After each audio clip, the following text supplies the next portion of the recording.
You ask Tiger to solve. This deals with linear equations with one unknown. The final result is x equals -2. Let's solve it step by step. Simplify the expression. Expand the parentheses. Multiply the coefficients. Simplify the arithmetic.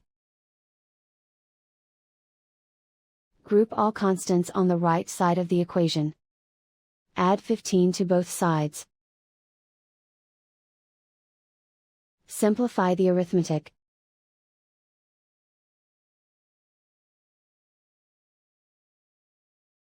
Isolate the x. Divide both sides by -21. Cancel out the negatives. Simplify the fraction.